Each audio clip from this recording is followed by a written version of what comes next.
Hi there. In this video, we're going to be talking about Adobe Illustrator.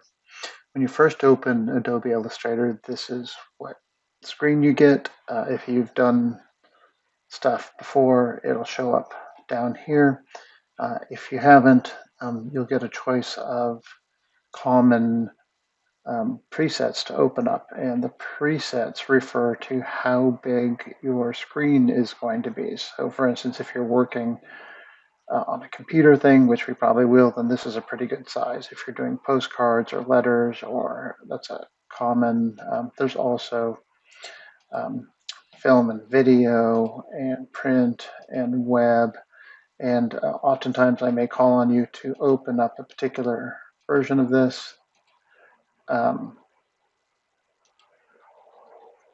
but for now, let's just do this one, the 1920 by 1080. If you don't have it, then you go more options. You can go web, and it's the second one here. Just double click on that, hit create, and now you have a artboard, this is called. And if your interface doesn't look like my interface, uh, don't worry about it.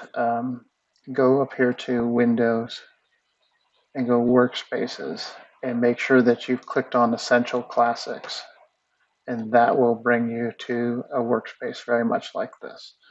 Um, Here, let's take a walk around the workspace. So up on top, we have all the major function buttons, a file, and all the stuff you can do, save and copy and version history. And we'll get into a lot of this. Just know that where the buttons are. Edit. This allows us to edit the file, or the layers, some of the layers and colors and stuff. Objects, this is more in reference to shapes and stuff that you have on the page. Type refers to the fonts and the text that you type in. Here are the selection options. These are effects. We'll do a whole day on effects later on. View, these are different things that you can turn on or off in your workspace. Um, for instance, rulers is down here. You can go show rulers, and then you can see that um, you get a ruler up here. If I right click on the rulers, I can change it to inches, or pixels, or picas. Does anybody use picas anymore? Probably. Yards, millimeters, and stuff. For now, let's leave it on inches, because that's an easy one to do. So that when I turn on the ruler here, you can see that this page is actually around 26 inches by um, almost 15 inches. And as I move my cursor, you can see that in the on the ruler is a marker telling you where I am in the X and the Y. X is sideways, Y is up and down. You can see the little, I don't know if you can see it, it's pretty small. All right, so that's the top bar. Next, we're going to do the toolbar. These are all the tools that we'll be using to create graphics in Illustrator. And if I click on here, you get even more of them that you can swap in. But for now, this should be plenty for us to get going. Honestly, we use these two a lot. We'll use these two, the font tool, the shapes tool. A good thing to know is a lot of these tools have flyouts. And so if you click on the little corner there, it'll open up the fly on tooltips. So if you hover over them, it'll tell you what the heck it is. That's the rectangle tool.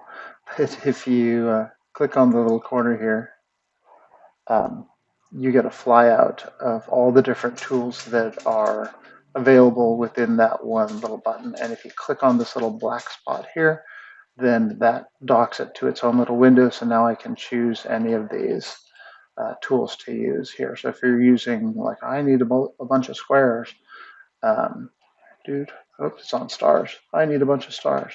I need let's see, I'll change that color. We'll get to that in a second. there.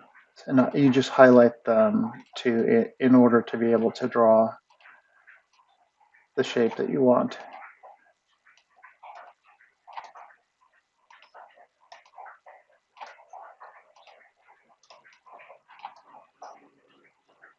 This is a weird one. We'll get to that one later.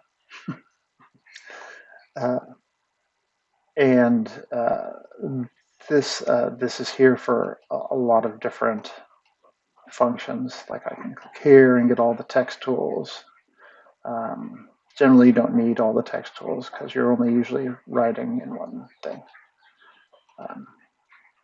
So let's talk about more of the tools. Here's a pen tool that you can just draw with. So the pen tool draws freehand and then turns it into a vector, and we'll talk that a little bit. So it looks like it's drawing raster, but it draws in vector. All right. The eraser tool. Need a bigger eraser. Yeah. And that allows you to erase portions of the line and portions of the shapes. And you can see every time I erase something, even if it's a janky edge like that, it makes it a perfect erase because these shapes are made by math.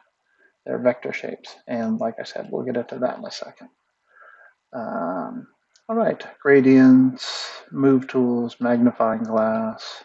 If you hold down Alt and go negative or Option, it will zoom in and out.